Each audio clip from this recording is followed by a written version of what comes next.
안녕하세요. 고요사 북클럽입니다. 오늘 읽을 책은 윤고은 작가님의 오두막입니다. 윤고은 작가님은 서울 출생으로 2003년 대산대학 문학상을 받으며 작품 활동을 시작했습니다. 소설집으로 1인용 식탁, 알로하, 늙은 차와 히치하이커, 장편소설, 무중력 증후군, 밤의 여행자 외 다수가 있습니다. 한겨레 문학상, 이효석 문학상 등을 수상했습니다. 오두막 이 소설은 제주 올레길에서 벌어진 살인사건을 모티브로 한 이야기입니다.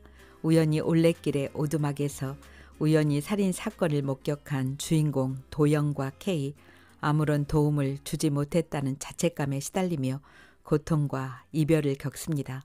그럼 두 남녀의 두렵고 떨리는 기억 속으로 들어가 보겠습니다. 구독과 좋아요 부탁드립니다.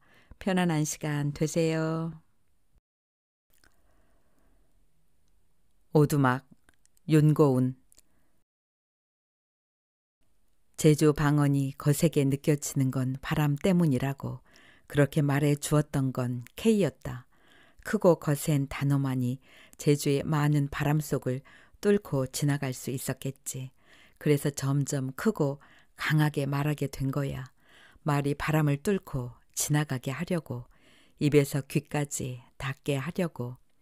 그 말을 하는 동안에도 계속 바람이 불었다. K는 헝클어진 도영의 머리카락을 손으로 잡고 넘겼다. 손끝이 조금 떨리고 있었다. 그건 만난 지 사흘 된 남녀의 조심스러운 행동이었다. K가 도영의 헝클어진 머리카락을, 그 머리카락 사이로 드나드는 바람을 어루만지며 고백했다. 작은 속삭임이었지만 K의 입에서 도영의 귀까지는 그리 먼 거리가 아니어서 바람도 그 말을 방해하지 못했다. 그들이 바라보는 곳에 풍력 발전기 몇 대가 증인처럼 서 있었다. 오히려 바람이 부족하게 느껴질 정도로 발전기는 여러 개였다. 그게 3년 전 기억이었다.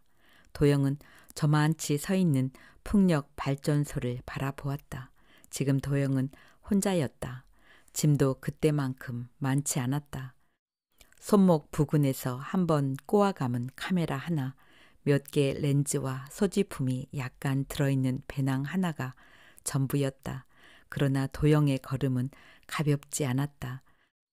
걸을 때마다 누군가의 목소리나 표정이 자꾸 떠오른다는 건 예상했음에도 불구하고 여전히 힘든 일이었다. 일이 아니었으면 오지 않았을 것이다. 평생 이 섬을 생략한 지도 속에서도 충분히 살아갈 수 있었다. 그러고 싶었다. 풍력 발전소를 지나 좀 더 걸어가자 간새와 화살표, 나뭇가지에 묶인 리본 따위가 보였다. 올레길의 방향을 알려주는 지역물이었다. 올레를 따라 걸으려던 것은 아니었는데 몇 걸음만 방치해도 올레 코스에 편입될 만큼 제주의 산책로는 번식하고 있었다. 도영이 가야 할 곳 역시 16코스와 조금 겹쳤다. 이름은 물가의 달, 생긴 지 1년쯤 된 무인 카페라고 하는데 이 구간을 걷는 이들에게 커피가 맛없기로 유명했다. 블로거들이 써놓은 정보에 의하면 그랬다. 주인이 만들어주는 커피가 아니니 맛을 논하기도 좀 애매하긴 하지만 커피가 맛없는 대신 풍경이 좋았다. 저 뒤로는 해안 도로가 보였고 앞으로는 목장과 풍력 발전소가 보였다. 이곳이 9번째 카페였다. 어제 아침 비행기로 제주에 온 도영은 이미 8군데의 무인 카페를 취재했다. 제주도에 산재한 무인 카페 중에 몇 군데를 출연해 1월호에 싣는 게 목표였다. 도영이 일하는 잡지사의 잡지는 매월 20일에 발간되었다. 지금은 한 달 중 좀 한가한 시기여서 동료들은 도영이 제주에 간 김에 휴식을 취하고 올라올 거라고 생각했다. 그러나 도영은 최대한 서둘러 일을 마무리하고 싶었다. 물가의 달 주인과 약속한 시간이 3시였다. 5시 안에는 일이 마무리될 테고 서울로 가는 마지막 비행기를 탄다면 충분히 오늘 안에 이 섬을 뜰 수 있었다. 카페는 텅 비어 있었다. 누구도 없었다. 2시 40분 도영은 카페 내부를 둘러보며 주인을 기다렸다. 제주행 취재는 최대한 피해보려 했지만 어쩔 수 없이 이 기사가 도영의 몫이 되었을 때 우습게도 도영이 제일 먼저 찾아본 건 오래전 그 무인 카페의 이름이었다. 등불이었던가. 지금보다 무인 카페가 많지 않던 시기였다. 그러나 등불이란 이름의 카페는 이미 없어졌고 그 자리엔 중국인 관광객들에게 인기 있는 게스트 하우스가 들어섰다. 3년 사이에 많은 간판과 거리의 이름이 바뀌었다는 사실이 도영에게 약간의 안도 비슷한 감정을 가져다 주었다. 지금 이 카페가 있던 자리엔 원래 횟집이 있었다고 했다. 3시가 되었지만 주인은 나타나지 않았다. 도영은 카페 주인에게 전화를 걸었다. 주인은 안 그래도 연락을 하려던 참이었다며 20분 정도만 기다려 줄 수 있겠느냐고 했다. 도영은 다시 기다리기 시작했다. 주인이 빨리 왔으면 했다.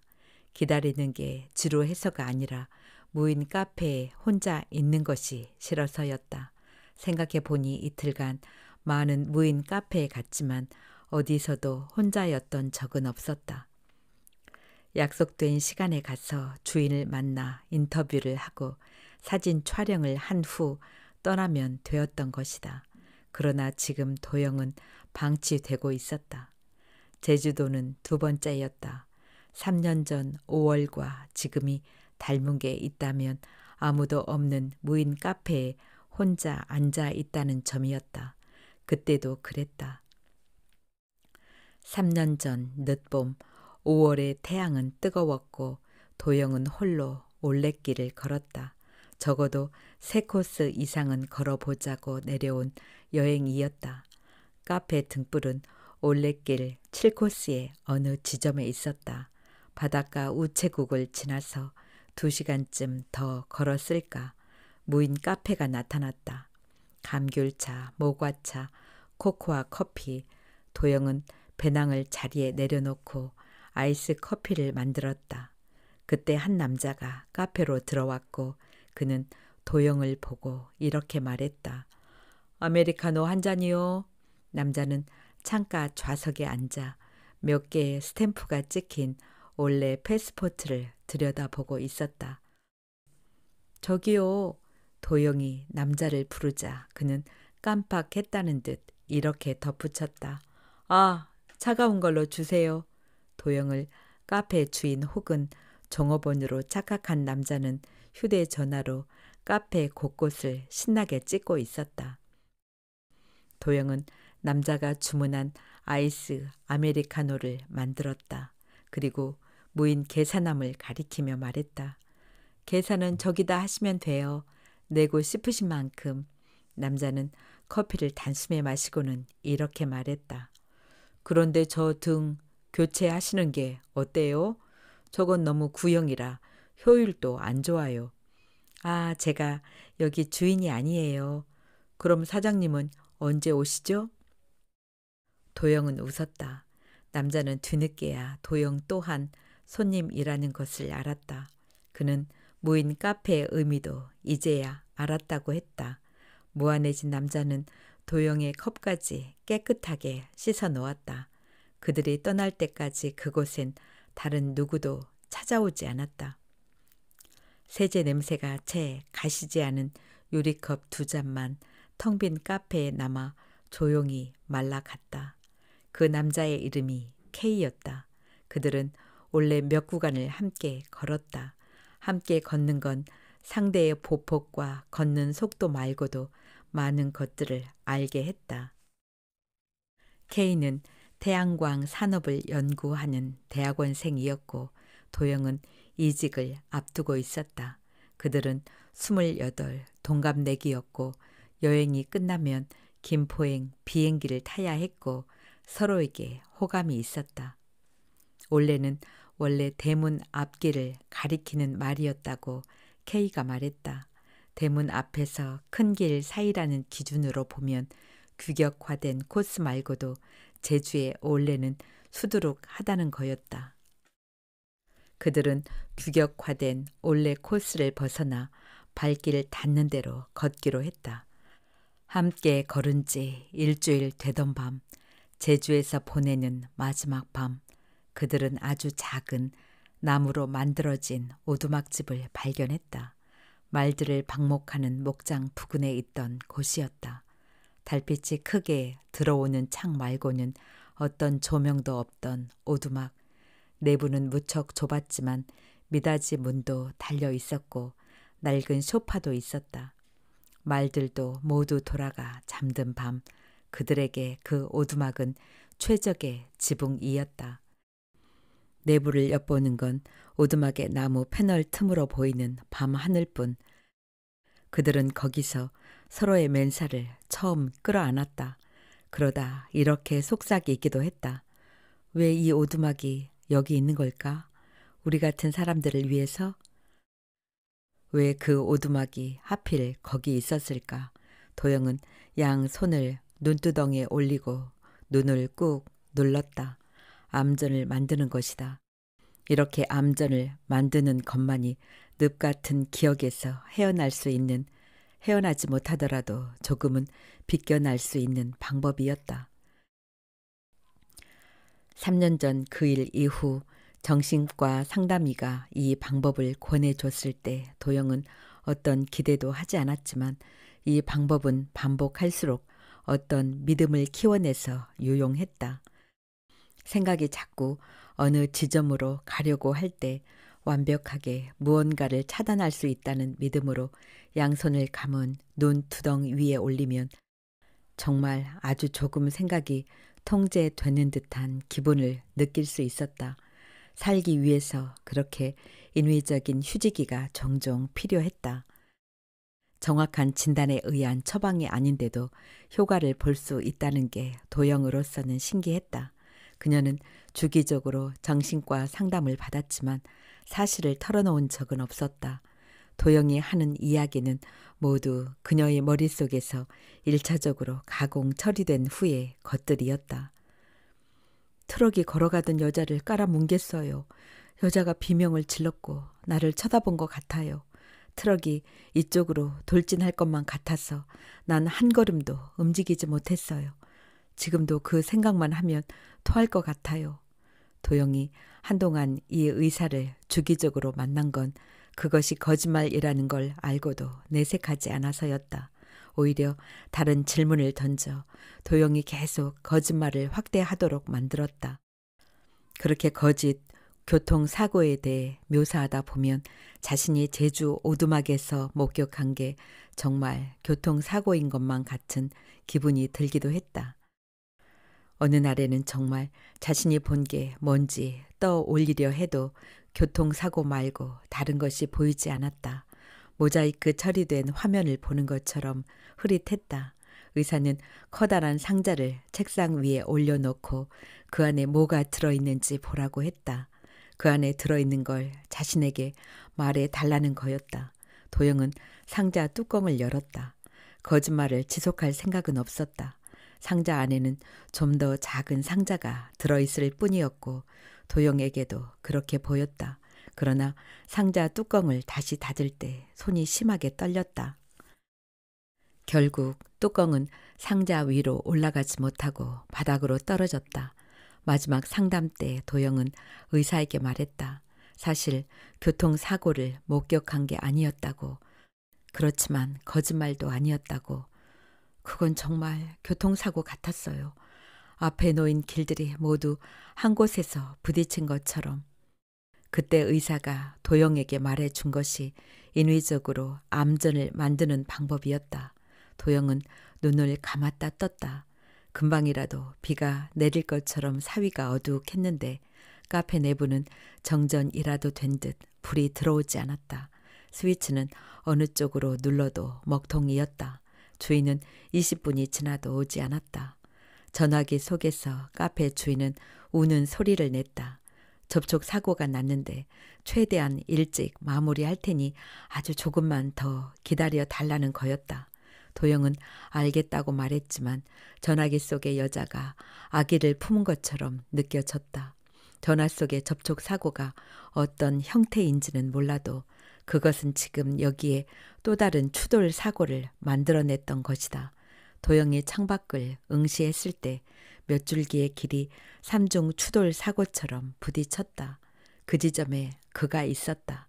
K였다. K는 카페 오른쪽 공터에 주차한 후 장비를 챙겨 내렸다. 며칠 전에 폭우 이후 고장난 가로등이 많았다. K는 저 아래쪽에서부터 차례로 가로등을 고치며 올라오던 길이었고 이 무인 카페 앞까지 왔다. 입구가 어둑어둑했다. 오후 4시도 되지 않았지만 해는 벌써 비구름 속으로 저문 것 같았다. 장비를 들고 걸어가던 K는 왼쪽으로 고개를 돌렸다가 그대로 멈춰 있다. 고속도로 한복판에서 갑자기 멈춰선 자동차처럼 카페 유리창 안에서 이쪽을 보고 있는 여자가 낯익었다. 여자는 곧 K의 반대쪽으로 고개를 돌렸다. 도영이었다. 비구름이 목표 지점을 찾은 듯 빠르게 다가오고 있었다. 도영은 카페 안에, K는 밖에 있었다. 3년 전 그 오두막에서 그들이 본 것과 그들 사이에도 꼭 이 정도의 거리가 있었다. 불쑥 솟아오른 기억이었는데 K는 저기에 앉은 도영도 혹시 비슷한 기억을 떠올릴까 불안했다. 처음에 그들이 가까워진 건 말하지 않아도 같은 생각을 자주 하고 있어서였다. K는 어떤 노래를 속으로 흥얼거리면 그 노랫소리가 도영의 입에서 흘러나왔다. 타인과 동시에 같은 노래를 떠올린다는 건 특별한 경험이었다.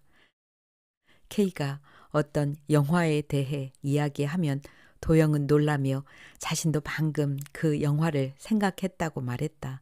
지금 K는 도영이 자신과 같은 생각을 하고 있지 않기를 바랐다. 그들에게는 우회해야 할, 그래야만 하는 주제가 있었다. 그들은 늦봄에 만나 여름과 가을을 함께 보낸 후 그의 겨울이 끝나기 전에 헤어진 연인이었다. 9달 정도 사귀는 동안 그들 사이에는 결혼 이야기도 오갔다. 그러나 도영은 결국 K에게 이별을 통보했고 K가 며칠 후 다시 연락했을 때 도영의 전화번호는 이미 증발해 있었다. K는 도영 이후로 몇 사람을 더 만났지만 여전히 도영에 대한 기억은 금기로 남아 있었다. 도영을 떠올리면 늘 죄책감과 억울함, 배신감이 뒤섞여 따라왔다. K 곁에 있던 누군가는 그런 감정이 바로 미련이라고 알려주고 떠났다. 헤어질 때 K는 도영에게 그렇게 물었다. 헤어지면 이제 괜찮아질 것 같아? 도영은 그렇다고 대답했고 정말 그랬을지도 몰랐다. 그러나 K는 이별 후에 알았다. 도영과 헤어진 다음 K를 기다리는 건 도영이 얼마 전까지 머물러 있던 그 늪이었다. 더러 겁이 나는 순간이 많아졌다. 처음엔 그건 갑자기 경찰이 들이닥쳐 자신을 연행해 가거나 피해자를 아는 이들이 다가와 자신을 폭행할지도 모른다는 그런 식의 공포였다. 그러나 차츰 더 모호하고 막연한 형태로 바뀌었다. 횡단보도를 건너고 있을 때 갑자기 비명소리가 들리는 시기였다. 학교에 몸담을 생각이었던 그가 결국 학업을 그만두게 된 것도 따져보면 오두막 안의 기억 때문이었다. 어떤 자괴감에서 출발한 것이었는데 그게 도영과 함께 있었을 때보다 혼자가 되고 나서 몇 배로 더 커진 것 같았다. 그녀를 다그치느라 혹은 보듬느라 마주친 적 없었던 감각이 혼자가 되자 요철처럼 도드라졌다. 그 오두막에서 보낸 밤은 단 하루였는데 몇 날 며칠 K의 꿈속에서 다시 재생되었다. 꿈에서도 오두막 안은 적당히 어둡고 적당히 서늘했다.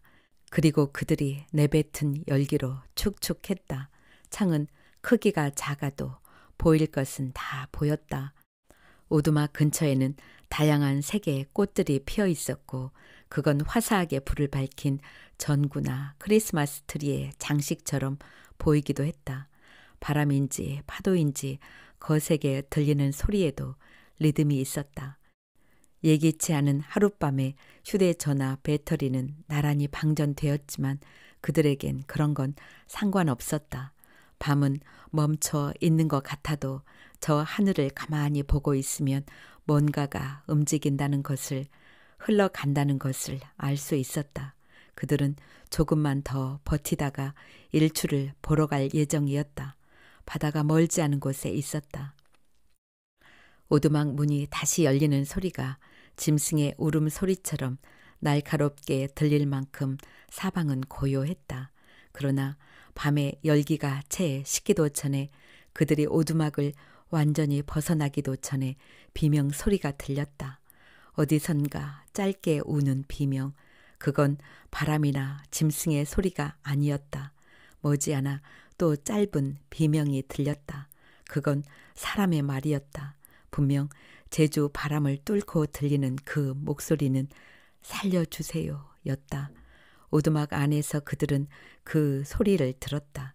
처음 들린 비명은 흘려 들었고 두 번째 비명은 귀를 기울였다가 세 번째 비명이 들렸을 때 그들은 오두막 문을 닫았다. 기억 속의 오두막은 녹슨 소리를 내면서 다시 사라졌다. 결국 빗방울이 떨어지기 시작했다. 삽시간에 후두둑 K가 경로를 바꿔 카페 문을 열고 들어갔을 때 이미 도영은 없었다. 좀 전에 도영이 자신의 앞을 가로질러 가는 걸 K는 보고 있었다. 단지 오래전 그날처럼 아무것도 하지 못하고 그냥 보고 있었을 뿐이다. 그들이 버스 정류장 근처로 왔을 때 해는 이미 떠 있었다. 공중 전화는 보이지 않았다. 콜택시 명함이 몇 개 버스 정류장에 붙어 있었지만 휴대전화가 되지 않아 소용이 없었다. 다행히 버스가 왔고 그들은 번호를 보지도 않고 버스에 올라탔다. 타고 보니 제주 공항까지 가는 노선이었다. 버스 정류장으로 갔을 때만 해도 버스를 타고 경찰서로 갈 생각이었다. 도영은 자신의 다리가 너무 심하게 떨리는 것을 보았고 가방을 무릎 위에 놓아 그것을 잠재우려고 했다. 곧 그 다리는 자신의 것이 아니라는 걸 알고 도영은 배낭을 K의 다리 위에 놓았다. 묵직한 무언가가 그들의 다리를 눌러주었다. 김포로 가는 비행기는 1시간마다 있었고 공중전화는 잘 보이지 않았다. 오두막에서 공항에 이르는 동안 몇 개의 공중전화를 지나쳤는지 그들은 알 수 없었다. 그들이 겨우 공중전화를 발견한 건 김포행 비행기표를 구입한 직후였다. K가 수화기를 집어들었다. 경찰서로 전화를 거는 건 생애 두 번째였다. 오래전 K는 뺑소니 교통사고를 목격하고 휴대전화로 112를 눌렀던 기억이 있었다. 그때 K는 다급했다. 지금은 다급하다기보다 두려웠다. K는 성폭행 사건을 목격한 것 같다고 말했다. 잘 보이지 않았던 탓에 그들의 인상착의는 설명할 수 없었지만 위치에 대해서 설명하려고 애썼다. 그것은 원래 코스로 설명할 수 있는 위치는 아니었다. 무덤처럼 솟아있던 오름, 그들이 낮에 걸었던 오름의 이름이 다행히 이정표 역할을 할 수 있을 것 같았다. K는 오름과 목장 그리고 1km 정도 떨어진 곳에 버스 정류장에 있었다고 말했다. 경찰서에서 목격자의 위치 정보를 물었다. 전화 주신 분은 어디서 보셨습니까? 와 같은 문장이었는데 K는 그만 전화를 끊었다. 그건 당연한 질문이었다. K의 위치, K의 연락처와 같은 것은 당연했다. 그러나 위치를 설명할 때도 오두막에 대한 언급을 하지 않았던 K로서는 그 질문에 답하기가 힘들었다. 오두막 안에 있었다는 말을 하기가, 그 안에서 30분 혹은 40분이나 그 일을 지켜보고 있었다는 말을 하기가, 그리고 그 현장과 반대 방향으로 떠났다는 말을 하기가 두려웠다. 가장 두려운 건 최초 목격자가 되는 거였다. 통화가 아주 길게 느껴졌는데 30초를 겨우 넘겼을 뿐이었다. 그 30초를 K는 후회했다. 오래전 뺑소니 교통사고의 목격자로 나섰던 경험이 떠올랐다. 경찰서에 몇 차례 가서 같은 진술을 반복했고 그 때문에 시간도 꽤 들어갔지만 용의자로 의심을 받는 듯한 느낌이 불쾌했다. 이건 그때의 사건보다 더 두려운 일이었다. 이미 몇 차례 그들이 취할 수 있는 행동의 타이밍을 놓쳐버렸고 그걸 놓쳤다는 사실이 그들에게 이미 가해자와 같은 기분을 남겼다. 휘말리고 싶지 않았다. 적당한 선까지만, 제발 적당한 선까지만. 비행기 시간 다 됐어. 그렇게 말하는 도영의 표정도 K와 비슷했다. 도영은 비행기에 올라탄 후 K에게 말했다. 그래도 그곳 위치를 알렸으니 괜찮을 거라고. 서울에 도착한 후 그들은 일상으로 돌아갔지만 뉴스를 볼 때마다 신경이 쓰였다. 마치 위치를 알지만 처리는 할 수 없는 시한폭탄 하나를 아는 것과 같은 기분으로 그들은 매일 뉴스를 꼼꼼히 봤다. 실종 사건이라든지 성폭행이라든지 하는 뉴스가 나면 좀 더 예민해져서는 사건 발생이 어디인지 확인해야 했다. 그러나 그들이 본 건 없었다. 시간이 흐르면서 그들은 그 사건을 잊었고 그렇게 어려운 일은 아니었다. 그 사건은 수면 위로 솟아오르지만 않으면 되는 모든 것과 같았다. 그렇다면 충분히 모른 척 할 수 있었다. K는 박사 논문을 준비하고 있었고 도영은 월간지를 발행하는 회사에 취직했다. 적당히 필요했던 그들은 자신들이 본 사건이 어떻게든 잘 해결되었으리라 생각했다. 그들이 본 마지막 장면은 남자가 여자를 버려두고 어디론가 성큼성큼 사라진 거였다. 남자는 다시 오겠다고 했고 그건 정말 옆방에 둔 물건 하나를 찾으러 가는 그런 모양새였다. 여자는 쓰러져 있었다. 남자가 사라진 후 오두막 문이 열렸고 그들은 K와 도영은 앞만 보고 걸었다. 쓰러진 여자와 반대 방향이었다. 그 여자가 어떻게 되었는지 그들은 몰랐다. 다만 이렇게 생각할 수 있었다. 어쩌면 그 남자는 다시 돌아오지 않았고 여자는 스스로 일어나 어디론가 도망갔을 거라고, 아니면 그 전에 누군가에 의해 구출되었을 수도 있다고.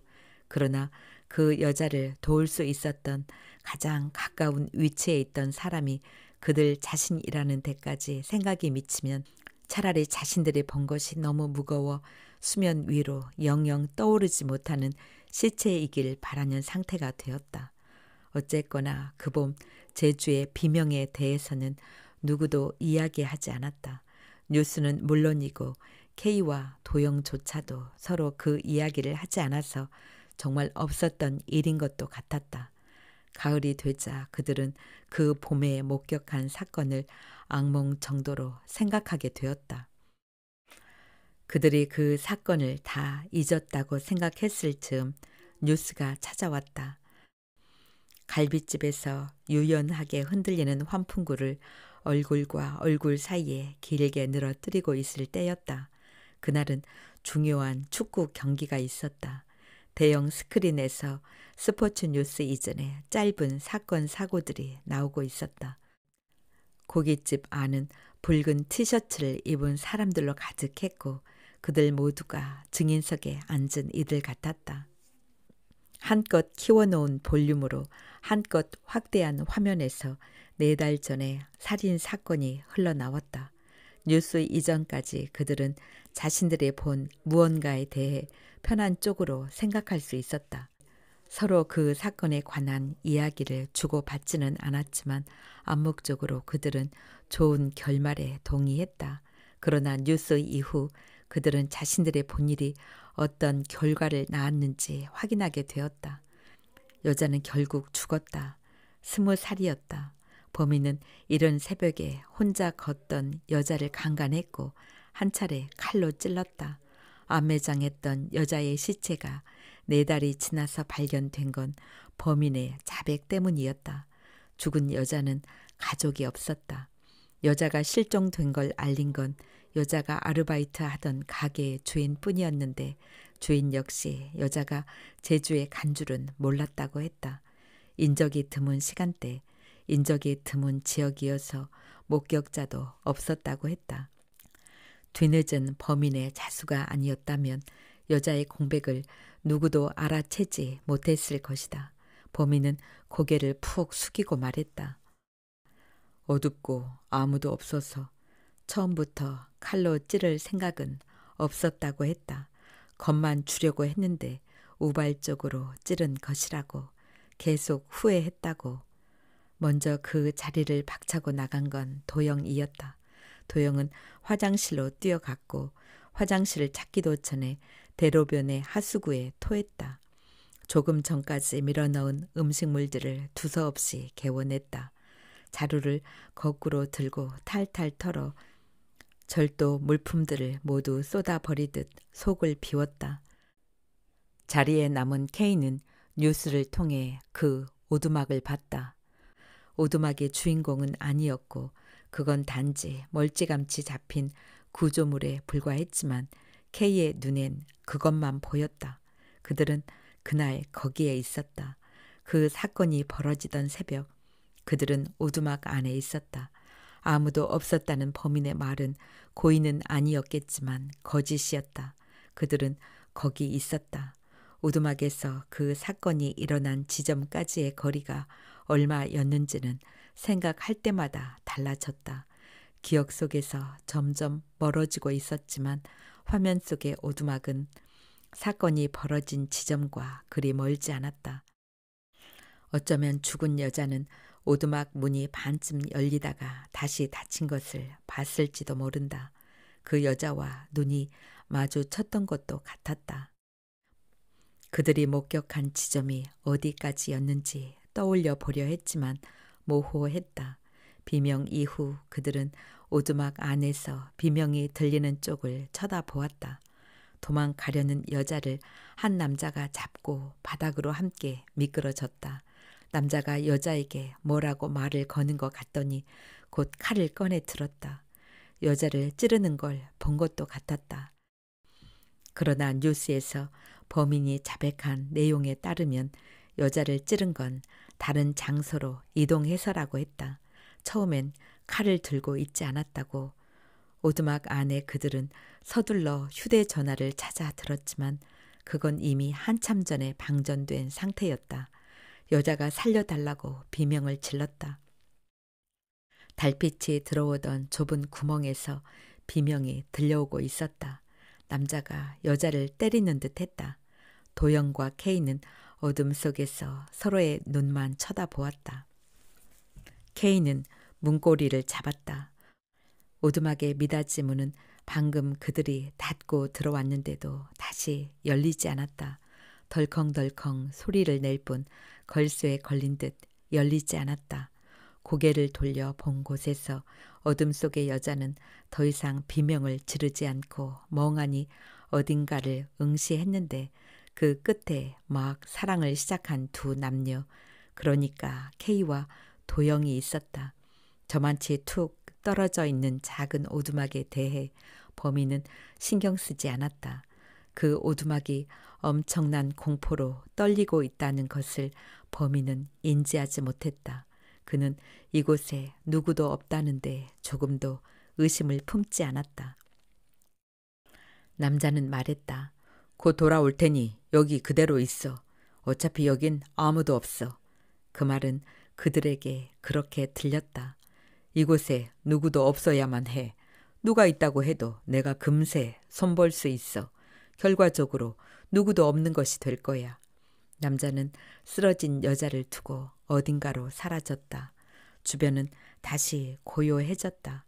그들은 남자가 사라진 것을 확인하고 오두막 문을 열었다. 문은 짐승의 울음소리를 내긴 했지만 그들이 원하는 만큼 열렸다. 케이는 도영과 함께 빠른 걸음으로 움직였다. 단지 방향이 생각과 달랐을 뿐이다. 비명이 들리던 그 자리로부터 최대한 멀어지는 쪽이었다. 불 밝힌 전구처럼 크리스마스 장식처럼 보이던 색색의 꽃들도 그 여자를 등지고 있었다. 뉴스 이후로도 그들은 함께 했다. 도영은 언젠가 자신이 비행기에서 했던 말, 그곳 위치를 알렸으니 괜찮을 거라고 했던 그 말을 자주 떠올렸다. 그 괜찮음은 결국 그들에게 국한된 것이었다. 신고를 하려고 했다는 사실, 어느 정도 행동을 취했다는 그 사실에 도영은 기대해 보려고 했다. 그들은 봄에 결혼을 앞두고 있었고 신혼집과 신혼여행을 결정한 상태였다. 함께 쓸 침대, 함께 쓸 식탁, 함께 쓸 그릇에 대해 고민했다. 그들이 신혼집 내부를 개조하기 위해 인테리어 회사에 갔을 때 그곳의 텔레비전에서 이런 뉴스가 흘러나오고 있었다. 사건 당일 목격자의 신고 전화가 있었던 것으로 밝혀졌습니다. 그들은 아무것도 상담하거나 결정하지 못하고 허둥지둥 그곳을 벗어났다. 밝혀진 목격자는 그들이 아닌 다른 이였다. 범인이 피해자를 안매장하는 것을 목격한 이가 있었다고 했다.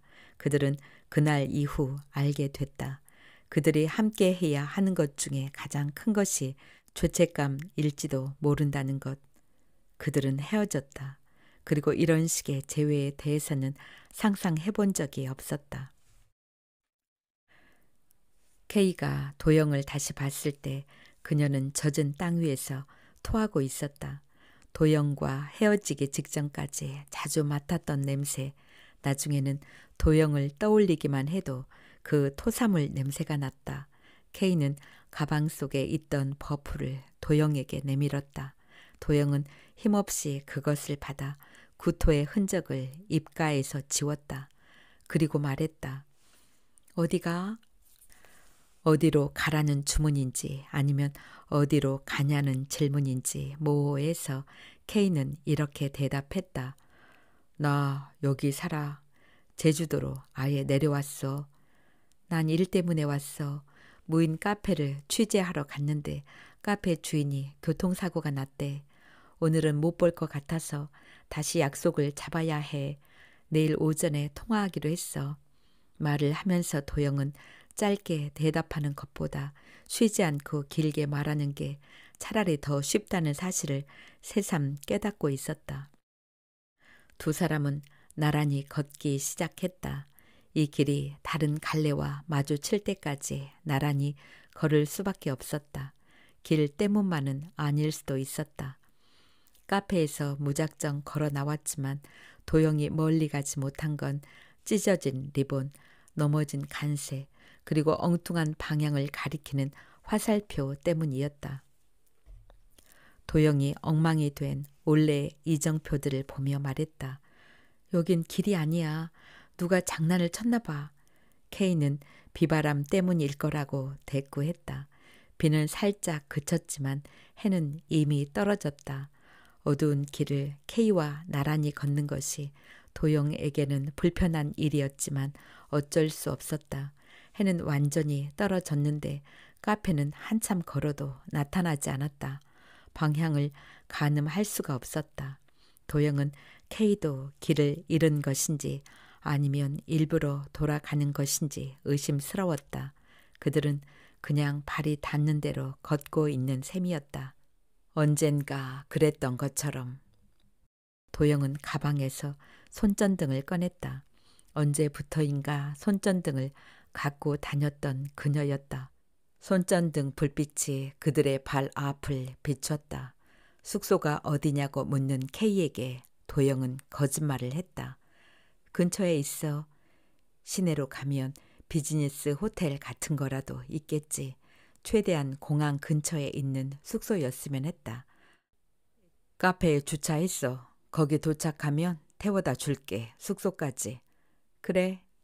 여기 좀 많이 달라졌어. 지금은 중국 사람들로 넘쳐나. 식당마다 중국어를 배우기 위해 난리지. 소매 절반을 중국인이 샀단 소문도 들었어. 그런 소문이 있어? 여기 산다면서 나보다 더 모르네?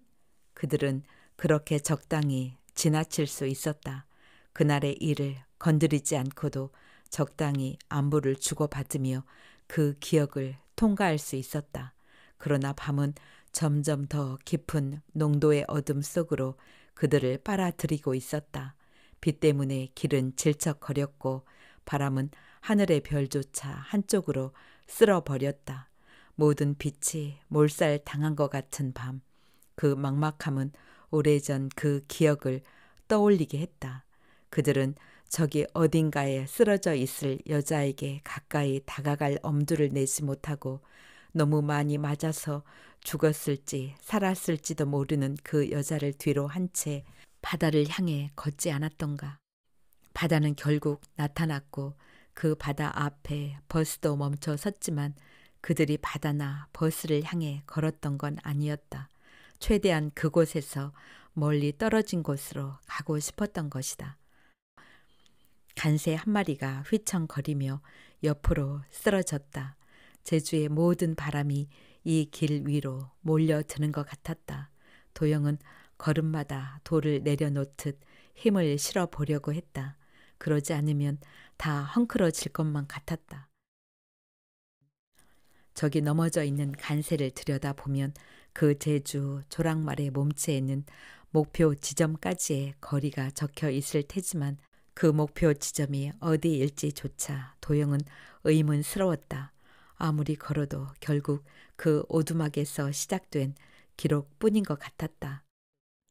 눈앞에 나무 몇 그루가 마치 물구나무라도 서듯 휘어지던 순간 그들은 비명을 들었다. 오래전 그 세 차례의 비명에 이은 네 번째 비명이었다. 비명은 거친 바람을 뚫고 어떤 귀에도 도달할 수 있을 만큼 컸다. 방향을 알 수 없었다. 도영은 망연자실 멈춰 섰다. 더 이상 어느 방향으로도 걸을 수 없었다. 비명이 자신의 입속, 자신의 목구멍에서부터 올라오는 거란 사실을 알고 도영은 주저앉았다. 괜찮아? K가 물었다. 도영은 고개를 저었다. 그 여자의 행적을 한동안 찾아봤어. 게스트 하우스에 묵었는데 거기다가는 일출을 보러 가겠다고 했대. 어쩌면 우리랑 나란히 앉아서 일출을 봤을지도 몰라. 그 일이 없었다면 그 여자 이름도 알게 됐어. 미영이란 이름이었어. 그 여자의 사진도 봤는데 낯 익더라. 어디에서였는지 내가 마주쳤던 사람 같았어. 처음엔 자꾸 사진을 봐서 그렇게 느껴지는 건가 했는데 아니야. 정말 마주친 적이 있었어. 7코스에서 바닷가 우체국에서 엽서를 썼거든. 그때 나한테 볼펜을 빌려줬던 여자야. 엽서를 다 쓰고 볼펜을 돌려주려고 했을 때 그 여자는 이미 없었어. 저만치 걸어갔겠지. 나는 나한테 엽서를 보냈는데 그 엽서는 지금까지도 도착하질 않았어. 다행이지. 그런 얘긴 그만하자. 내가 얘기를 하려고 하면 넌 항상 입을 막았어. 도영은 이런 식으로 지난 몇 년간 그들이 피해왔던 그 구멍에 접근하고 있었다. 일상을 갑자기 무너지게 만드는 싱크홀 같은 것. 싱크홀이 두려운 건 그 깊이 때문이 아니라 느닷없음 때문이라는 걸 그들은 이미 알고 있었다. 그들은 발밑에 공포를 느끼면서 다시 오두막 안으로 돌아갔다. 몇 마디 말로도 그들은 금세 그 오두막을 불러올 수 있었다. 내가 스토커처럼 그 여자의 인생을 뒤지고 다니는 건 그렇게 하지 않으면 견딜 수가 없어서였어. 쏟아지는 도영의 말을 듣고만 있던 K가 마침내 입을 열었다. 우린 우리 삶보다 더 큰 악몽을 달고 살아가는 거야. 그 악몽이 왜 닥쳤지? 왜 하필 나한테? 왜? 왜라는 질문은 무의미해. 이미 지나간 일이야. 왜 무의미해? 넌 그렇게 생각해서 이렇게 아무렇지도 않은 거구나. 어떻게 여기서 살 생각을 했지? 우린 도망치듯이 여길 떠났잖아. 도영은 일어서서 K를 쳐다보았다. 이제 길 따위는 어떻게 되든 상관없었다. K는 아무 말도 하지 않았고 밤은 한가운데 멈춰 선 것 같았다. K가 말했다. 그럼 지금 너한테 있어 볼펜? K의 입에서 볼펜이란 말을 듣고서야 도영의 말은 멈췄다. 더 말하고 싶었지만 도영은 끝내 말하지 못했다. 그 볼펜이 어디서 어떻게 끝나버렸는지 30분 혹은 40분. 그 지속적인 공포의 시간 속에 K는 닫았던 오두막의 미닫이 문을 다시 열려고 시도했다. 그러나 문은 열리지 않았다. 그 오두막의 미닫이 문이 열리지 않았던 건 문 아래 레일에 이물질이 끼어버렸기 때문이란 걸 K는 알고 있었을까. 그 이물질이 도영의 주머니 속에 있던 볼펜이었다는 것을 문이 열리지 않게 막아두느라 레일에 볼펜을 밀어 넣느라 도영의 손톱 하나가 뿌리채 뽑혔다는 사실도 왼쪽 두 번째 손톱은 지금까지도 자라지 않았다. 여자를 버려두고 남자가 잠시 사라진 후에야 오두막의 미닫이 문은 열렸는데 그때 그 레일 속에서 볼펜은 산산조각 났을 것이다. 보지 않았지만 그랬을 것이다. 도영은 양 손을 눈 위에 얹었다. 멈춰야 했다. 바람소리가 귓가를 맴돌았다. 그 잠깐의 암전이 끝난 후 도영은 자신의 손을 얹어 달래준 눈이 제 것이 아니라 K의 것이라는 걸 알았다. K도 말하지 않은 것이 있었다. 그것은 도영이 먼저 말을 꺼내야만 할 수 있는 말이었다. 사건 이후 그들이 헤어지기 직전까지 도영은 몇 차례 문자, 메시지를 받았을 것이다. 그 문자에는 바람을 뚫고 그들에게 찾아왔던 그 말, 그 5글자, 살려주세요가 적혀 있었다. K는 그 문자의 출처를 알고 있었는데 그 문자가 제대로 갔는지 의심스러울 만큼 도영은 내색을 하지 않았다.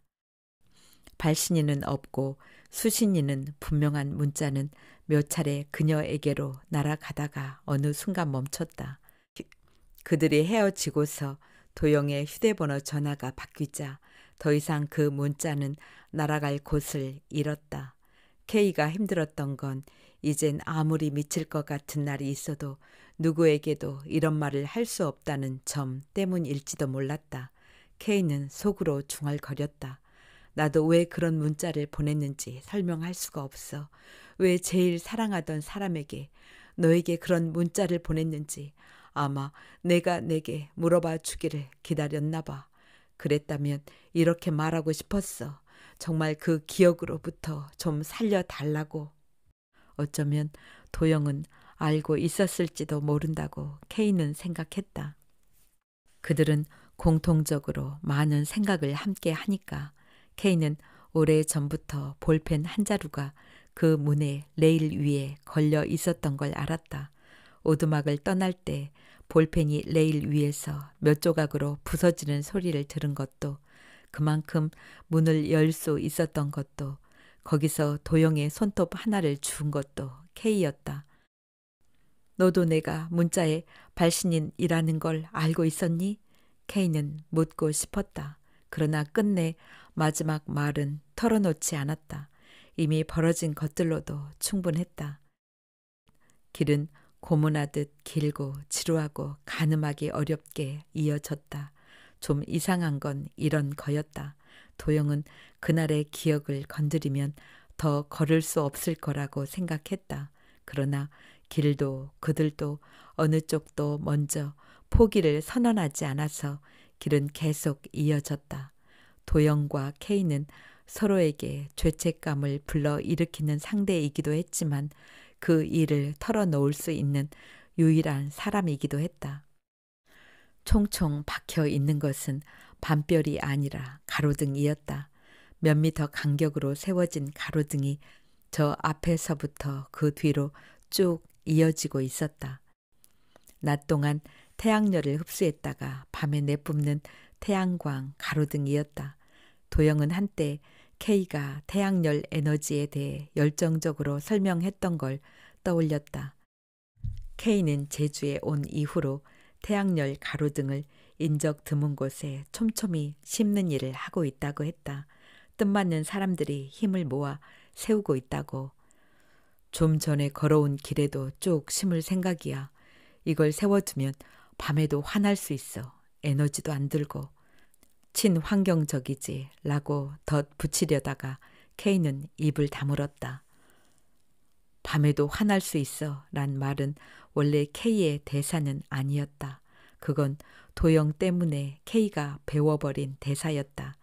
제주에서 까만 어둠 속을 아무렇지 않게 산책하던 여자가 어느 순간 어둠을 질색하게 됐고 K는 그걸 알고 있었다. K가 제주에 머물 수 있었던 건 인적 드문 곳에 등불을 심겠다는 어떤 방향성 때문이었다. 서울에서 K는 어느 쪽으로 걸어야 할지 알 수 없었지만 여기서는 달랐다.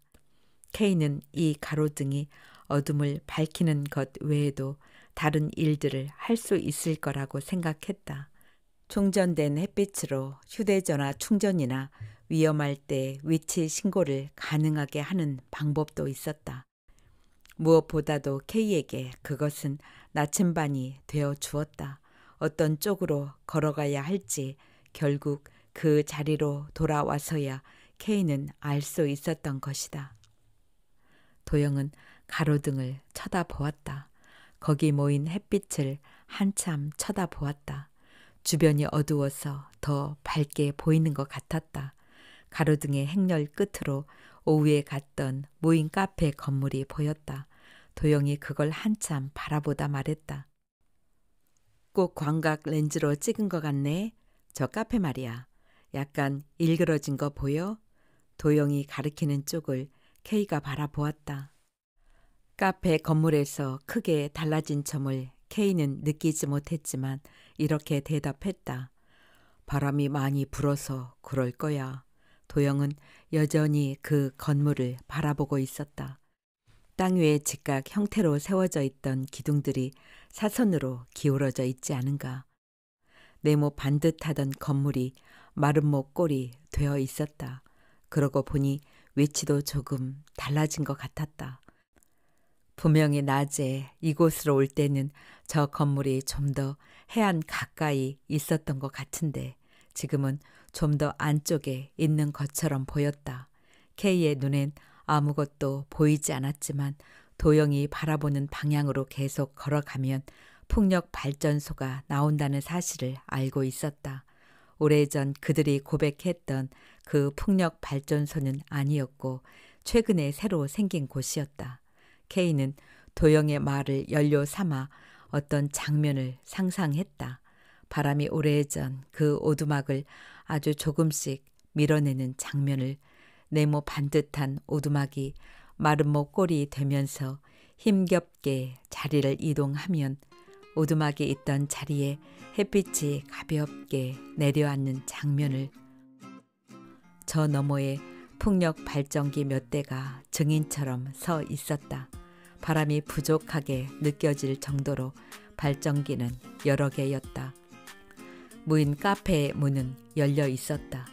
자정이 훌쩍 넘은 시간이었다. 영업시간은 끝났지만 주인은 아직도 그 접촉 사고를 해결하지 못한 모양이었다. 이야기는 여기까지입니다. 도영과 K의 이야기는 감당할 수 없을 정도로 큰 상처에 직면하고 애써 피하려 했다가 다시금 상처 앞에 서게 되며 마침내 시간과 함께 극복해가는 과정이라 보입니다. 다음에는 더 좋은 작품으로 찾아뵙겠습니다. 감사합니다.